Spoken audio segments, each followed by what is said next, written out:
स्वर सुधा मंच पर आप सभी का स्वागत है। आज सुनिए हिंदी साहित्य जगत की जानी मानी लेखिका सुधा जुगरान द्वारा लिखी कहानी मूंग की खिचड़ी। मूंग की खिचड़ी? शुभा सो गई क्या? लो खाना खा लो। खाना? पुलकित से वह फटाफट रजाई फेंक उठ खड़ी हुई। हाँ, बहुत भूख भी लग रही है। बेचैनी से प्लेट पकड़ती हुई वह बोली, लेकिन यह क्या? फिर मूंग की खिचड़ी? मुझे तो आज खाना खाना है। वह बच्चों की तरह तुनकते हुए बोली, लक्ष्मी को बुलाओ जरा। लक्ष्मी! उसने जोर से आवाज दी। लक्ष्मी दौड़ती हुई आ गई। जी भाभी जी, तूने फिर मेरे लिए मूंग की खिचड़ी बनाई? भैया ने कहा। उसके गुस्से को नजरअंदाज करती लक्ष्मी विनय की तरफ देख कुटिलता से मुस्कुराई। क्यों? आज तो 6 दिन हो गए। मेरी तबीयत तो अब बिल्कुल ठीक है। अभी तक तुम्हें कमजोरी की वजह से चक्कर आ रहे हैं। कुछ दिन खिचड़ी खानी पड़ेगी। उसके तुनकने का विनय पर लेश मात्र भी प्रभाव नहीं पड़ा। वे गंभीर मुख मुद्रा में थे। मुझे नहीं खानी है खिचड़ी। मुझे खाना खाना है। खिचड़ी भी खाना ही होती है। ऊब गई मैं खिचड़ी खाते खाते। खिचड़ी ही खिलानी थी तो कम से कम पुलाव जैसा बना देती है लक्ष्मी। वह लक्ष्मी की तरफ देखकर बोली। सुनकर लक्ष्मी पल्लू में मुस्कान दबाए वापस पलट गई। और चाहिए होगा तो आवाज दे देना, कहते हुए विनय भी कमरे से बाहर निकल गए। और चाहिए, माय फुट, इसी को देखकर उल्टी आ रही है, वह गुस्से में बड़बड़ाई। तभी फोन की घंटी बज उठी। फोन समीर का था। एक बार तो दिल किया फोन पर ही समीर का गला दबा दे। उस दिन बहला फुसलाकर बुलाया था एक चाइनीज रेस्तरां में। आज बढ़िया ट्रीट दूंगा। मेरा प्रमोशन हुआ है। समीर उसके बचपन का स्कूल कॉलेज का दोस्त था। वह भी चली गई। इतना तीखा चटपटा खाते समय तो बहुत मजा आया, पर दूसरे दिन पेट खराब हो गया। विनय तब ऑफिस में थे। पहले तो सोचा कि विनय को बताए ही ना, इसलिए उसने जो दवाइयां घर पर उपलब्ध थी खा ली। विनय को बताने का मतलब मूंग की खिचड़ी, वो भी न जाने कितने दिनों तक। उन्हें सेफ साइड में रहने की आदत जो है। फिर उसके कहीं आने जाने पर कमजोरी का हवाला देकर पूर्ण प्रतिबंध। इसीलिए वह अपनी छोटी मोटी बीमारियां विनय से अक्सर छिपा देती है। हेलो। फोन उठाते हुए वह बोली, कैसी हो? समीर का स्वर कुछ उदास व दर्दीला था। कैसी हो मतलब? 6 दिन में तुमने एक भी फोन नहीं किया। पता भी है उस दिन से तबीयत कितनी खराब है। तब से मूंग की खिचड़ी खा रही हूँ। वह सारा गुस्सा समीर पर निकालते हुए बोली। ओह, तो क्या तुम भी? उसकी आवाज में कुछ राहत उभर आई। मैं भी मतलब? क्योंकि मैं भी उस दिन से खिचड़ी खा रहा हूँ। सौम्या कुछ और खाने को ही नहीं दे रही। शुभा ठाका मारकर हंस पड़ी। बड़ा जबरदस्त अटैक था उस चाइनीज फूड का। तुम हंस रही हो? पता भी है भूख के मारे पेट में चूहे कूद रहे हैं। मेरे भी। शुभा खिचड़ी को घूरते हुए बोली। यार किनके पल्ले पड़ गए हैं। माँ बाप ने कहाँ फंसा दिया। तुझसे कहा था उस समय भाग चल मेरे साथ। ऐसे कैसे भाग जाती? नौकरी तो थी नहीं तुम्हारी। हम दोनों के माता पिता जात पात में उलझे थे। जिनको गलती से पसंद आ गई थी वे जल्दी शादी के लिए पीछे पड़े थे। मेरे माता पिता तुम्हारे डर से आनन फानन में मेरी शादी निपटा देना चाहते थे। बताओ कैसे भागती? दोनों सड़क पर भीख मांगते क्या? बचपन के दोस्त शुभा व समीर एक ही कॉलोनी में रहते थे। दिल दिमाग विचार स्वभाव सब में समान थे। दोनों की बहुत पटती थी। एक दूसरे के घर में आना जाना था। दोनों के घर वाले उन्हें पसंद करते थे, लेकिन जब शुभा ने माँ से कहा कि वह समीर से शादी करना चाहती है, 2 साल रुक जाओ, तब तक समीर की नौकरी लग जाएगी, तो घर में जैसे प्रलय आ गई। समीर तो अपने घर में कुछ बोल भी न पाया था कि यह खबर उसके घर के पिछले दरवाजे से प्रवेश कर गई और दोनों के पिता हिटलर बन गए। लेकिन यह सब इतनी शांति से चुपचाप हुआ कि दोनों कुछ न बोल पाए और शुभा की शादी विनय से हो गई। दोनों परिवारों ने उन्हें ऐसे जताया जैसे कुछ हुआ ही न हो। 3 साल बाद समीर का विवाह भी हो गया और सभी परिवारों ने उनकी बचपन की दोस्ती को इज्जत के साथ स्वीकार कर लिया। मेरे कहने से उस समय भाग जाती तो भीख मांगकर ही गुजारा कर लेते थोड़े दिन, पर यह आए दिन की खिचड़ी तो न खानी पड़ती। समीर भी शायद अपने घर में उस समय खिचड़ी को ही घूर रहा था। पता है, मुझे तो कभी कभी लगता है कि विनय मुझ पर अपनी खुंदक निकालने का मौका ढूंढते रहते हैं। जरा सा बीमार हुई नहीं कि खिचड़ी। शुभा ने अपनी भड़ास निकाली। हाँ, सही कह रही है। सौम्या का भी मुझे यही लगता है। समीर ने शुभा की हाँ में हाँ मिलाई। हम दोनों कितने अच्छे हैं ना, जरा भी डोमिनेट नहीं करते एक दूसरे को। मैं तुम्हें कभी खिचड़ी खाने के लिए जबरदस्ती न करती। शुभा ने लंबी आह भरी। मैं भी। समीर ने उसकी बात का अनुमोदन किया। अच्छा, गुड नाइट। कोशिश करता हूँ इस नामुराद खिचड़ी को खाने की। बात चाहे खिचड़ी की हो रही थी, पर शुभा व समीर का दिल हर वक्त एक दूसरे में ही अटका रहता था। शादी तो माता पिता ने कर दी थी, अच्छे पति पत्नी की तरह निभा भी रहे थे, पर हर समय उनके दिलो दिमाग में एक दूसरे को न पाने की कसक बनी रहती। हालांकि दोनों का बचपन का दोस्ताना भरा प्यार बिल्कुल सात्विक था, दिल में कोई विकार न था, पर एक दूसरे पर भरोसा ऐसा कि कोई भी बात अपने लाइफ पार्टनर को बताने से पहले एक दूसरे को बताते थे। शुभा जितना विश्वास समीर पर करती, उतना किसी पर नहीं। यही हाल समीर का था। दिल तो दोनों का करता कि उनकी बातें कभी खत्म ही न हो, पर मजबूरी थी। खूबसूरत, गुण संपन्न शुभा हर समय समीर के दिमाग में छाई रहती। वही उसकी पहली पसंद थी। वह हर वक्त सौम्या में शुभा की झलक ढूंढता रहता। शुभा की शादी को 20 साल से अधिक हो गए थे। उसके दोनों बच्चे स्कूल की पढ़ाई पूरी करके बाहर पढ़ने चले गए थे, पर समय ने, शादी ने, उम्र ने उन दोनों के रिश्ते में रंच मात्र भी दरार नहीं डाली। लगता था जैसे विधि ने उन्हें एक दूसरे का पूरक तो बनाया, पर जोड़ी बनाना भूल गया।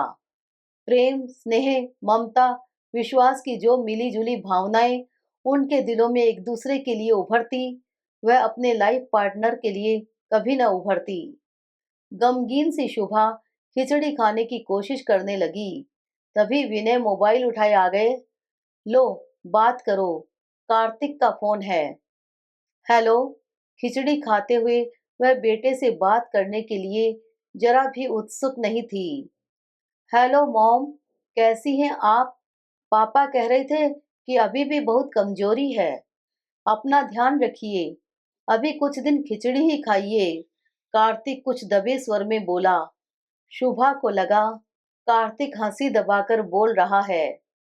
तेरा गला मुझे खराब लग रहा है, कोल्ड ड्रिंक पीना बंद क्यों नहीं करता कुछ दिन? शुभा ने नहले पर दहला मारा। मेरा गला बिल्कुल ठीक है मॉम, वह खंकारता हुआ बोला, पर आप अपना पूरा ध्यान रखिए और अभी कुछ दिन खिचड़ी ही खाइए। उफ। शुभा फोन पटकते पटकते रह गई, क्योंकि कार्तिक तब तक फोन बंद कर चुका था। कल के बच्चे भी फ्री की सलाह दे देते हैं। वह 2-4 चम्मच खिचड़ी निगल कर प्लेट किचन में रखने के लिए उठी, तभी विनय आ गए। कहाँ जा रही हो? जहन्नुम, वह मन ही मन भुनभुनाई। किचन में प्लेट रखने जा रही हूँ। अरे, पर तुमने तो कुछ खाया ही नहीं। उसे लगा विनय मुस्कुरा रहे हैं, पर वास्तव में ऐसा नहीं था। हाँ, 56 पकवान धरे थे ना प्लेट में, देखकर ही मन भर गया।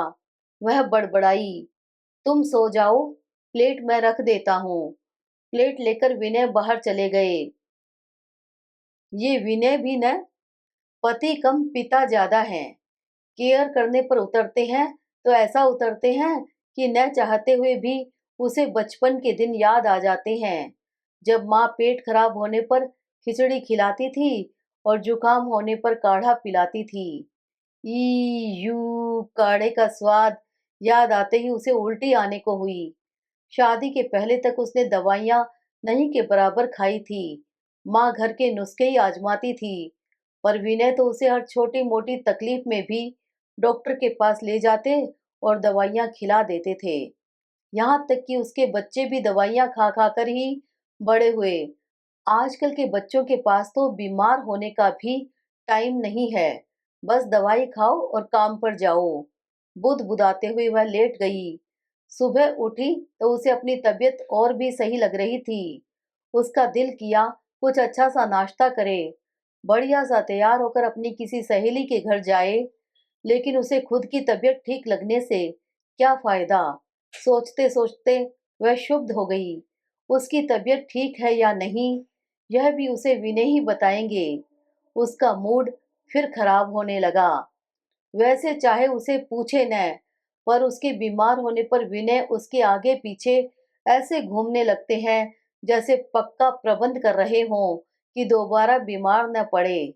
सर्दियों में घर से बाहर जाते समय उसके पहने हुए कपड़े गिनते हैं, कम लगे तो ऊपर से जैकेट पहनने का हुक्म सुना देते। सोचते सोचते अचानक उसे ताव आ गया।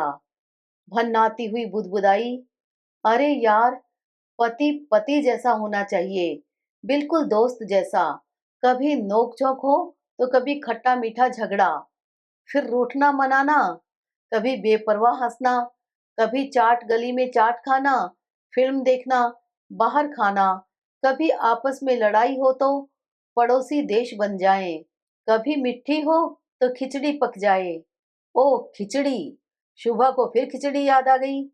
लंबी सिसकारी भरकर सोचने लगी, काश विनय आज टूर पर चले जाए और वह अपनी सहेलियों के साथ डे आउट करे, या फिर समीर के साथ फिल्म देखे, बाहर लंच करे, कितना मजा आएगा। समीर की बीवी सौम्या भी पक्की बोर चीज है, गंभीरता से गृहस्थी चलाने वाली, जरा भी मस्ती नहीं उसमें। समीर भी जब तब यही शिकायत करता है, वह बिल्कुल विनय जैसी है। विनय को भी कोई शौक नहीं, बस ऑफिस जाना और घर आना।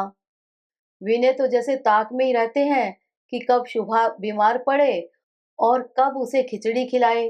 बच्चों के साथ भी यही करते थे। शुभा इस बात पर रोज अफसोस करती कि क्यों न भाग गई उस समय समीर के साथ। समीर में तो कोई कमी ही नहीं है, बिल्कुल वैसा है जैसा वह चाहती है। लंबा ऊंचा समीर जैसा दिखता है वैसा ही मस्त मौला भी है, गंभीरता भी है और मस्ती भी। नोक झोंक पर उतरता है तो हंसा हंसा कर पेट दुखा देता है। जब किसी बात पर समझाता है तो गुरु बन जाता है। उसके उदास होने पर उसके और उसकी उदासी के बीच ढाल बन जाता है। ये नहीं कि जरा सी बीमारी में पटाख से खिचड़ी खिला दे। खैर, कुछ दिनों में वह बिल्कुल ठीक हो गई और जिंदगी फिर अपनी रफ्तार से दौड़ने लगी। इसी बीच विनय को 15 दिनों की ट्रेनिंग के लिए मुंबई जाना पड़ा। अब आएगा मजा, शुभा ने सोचा। विनय के साथ तो जिंदगी सूखी रोटी सब्जी जैसी थी। इसलिए विनय के जाते ही उसने अपनी सभी सहेलियों व समीर को भी सब कुछ बता दिया। 10-12 दिन तो उसके खूब मस्ती में बीते। पता नहीं ये मस्ती विनय के साथ क्यों नहीं हो पाती। इन दिनों हल्की सर्दी होते हुए भी स्वेटर नहीं पहना, अक्सर बाहर ही खाया। समीर के साथ भी खूब गप्पे लड़ाई। वह अपनी मस्ती में विनय की अनुपस्थिति खूब एंजॉय कर रही थी। लेकिन एक दिन उसे अपनी तबीयत कुछ गिरी हुई सी लगने लगी। गले में दर्द शुरू हुआ और बुखार ने आ घेरा। अपने प्रति वह हमेशा से लापरवाह थी। आदत पड़ गई थी इतने सालों में कि विनय अपने आप देखेंगे। एक ही रात में बुखार सीधे 103 चला गया। समीर को फोन किया वह आया और उसे डॉक्टर को दिखा लाया। लोकल होने की वजह से माँ उसके पास रहने आ गई। लेकिन बुखार की तीव्रता में बिस्तर पर लेटे लेटे एकाएक विनय बहुत याद आने लगे। माँ उसे जबरदस्ती कुछ खाने के लिए कहती तो वह चिढ़ जाती। माँ हार कर चुप हो जाती। लेकिन विनय चुप न होते थे। अपने हाथ से चाहे 2 चम्मच ही सही, पर खिलाकर ही मानते थे। उसे तो इतनी ज्यादा केयर व पैम्पर होने की आदत पड़ गई थी कि विनय की कमी कोई पूरी नहीं कर सकता था। समीर जब तब कह देता, क्या यार, 2 दिन में ही पस्त हो गई, इतने बुखार में तो मैं ऑफिस जाता हूँ। सुनकर उसे विनय की याद और शिद्दत से आती। यो सभी उसका ख्याल रखने की कोशिश कर रहे थे, पर उसे तो लग रहा था कि विनय नहीं है, इसलिए वह ठीक नहीं हो रही है। वह बेसब्री से विनय के आने के दिन गिनने लगी थी। सोच रही थी कि विनय आए और बीमार होने पर डांट डपट करे, जबरदस्ती खिचड़ी खिलाए, उस पर 100 पाबंदियां लगाए, 4 स्वेटर पहनाए, चाहे तो कोट पहनकर सोने के लिए कहे। अब वह बिल्कुल नहीं चिढ़ेगी, सारा कहना मानेगी। सोच सोचकर उसकी आंखें विनय के प्रति दिल में उमड़ आए भावों से भरती जा रही थी। यह सच है कि समीर उसकी दिली पसंद है, पर विनय उसकी आदत है। पसंद तो समय के साथ बदल जाती है, लेकिन इतने सालों की आदत नहीं छूट सकती। हालांकि समीर के आभा मंडल की तपिश से वह जब तब पिघल जाती है, पर विनय की शीतलता के सुरक्षा घेरे की आदत हो गई है उसे। सोचते सोचते उसे नींद आ गई। बुखार की बेहोशी में वह न जाने कितनी देर तक सोती रही। तभी उसे अपने माथे पर किसी के हाथों का स्पर्श महसूस हुआ। उसने जल्दी से आंखें खोली। अरे, तुम कब आए? तुमको तो परसों आना था। पुलकित हो वह सुखद आश्चर्य से बोली, माँ से तुम्हारे बीमार होने का पता चला, इसलिए किसी तरह जल्दी आ गया। माँ कह रही थी कि तुम बिना कुछ खाए ही सो गई। लो, थोड़ी सी खिचड़ी खा लो। कपड़े नहीं पहने होंगे ठीक से, इसीलिए सर्दी बुखार हो गया। तुम्हें किसी बात का ध्यान तो रहता नहीं है। विनय बड़बड़ा रहे थे और वह मुग्ध भाव से उन्हें निहार रही थी। लग रहा था अब वह जल्दी ठीक हो जाएगी। वह कुछ बोलने को हुई तो विनय अपनी ही रो में बोले, कुछ और नहीं मिलेगा, चुपचाप ये खिचड़ी खाओ। कम से कम 15 दिन तो तुम्हें अब खिचड़ी खानी पड़ेगी। वह मन ही मन हंस पड़ी। खिचड़ी की बार्गेनिंग तो बाद में कर लेगी, अभी तो वह विनय के गुस्से के पीछे के प्यार में डूब गई थी। जितने दिन कहोगे उतने दिन खिचड़ी खाऊंगी, जब तक कहोगे घर से बाहर कदम भी नहीं रखूंगी। कहते हुए उसने मुंह खोल दिया। विनय ने हंसकर उसके मुंह में खिचड़ी डाल दी। अनायासी उसकी पलकें भीग गई। क्या हुआ? द्रवित हो विनय उसके पास बैठ गया। कुछ नहीं, जब तुम खिलाते हो ना तो खिचड़ी बहुत स्वादिष्ट लगती है। वह प्लेट एक तरफ रख विनय से लिपट गई। पहली बार एक निश्चल प्रेम की खिचड़ी उनके बीच पकने लगी थी। अभी आप सब सुन रहे थे हिंदी साहित्य की जानी मानी लेखिका सुधा जुगरान द्वारा लिखी हुई कहानी मूंग की खिचड़ी। आशा करती हूँ यह रोचक कहानी आपको अवश्य पसंद आई होगी। कृपया चैनल को सब्सक्राइब करना न भूलिएगा।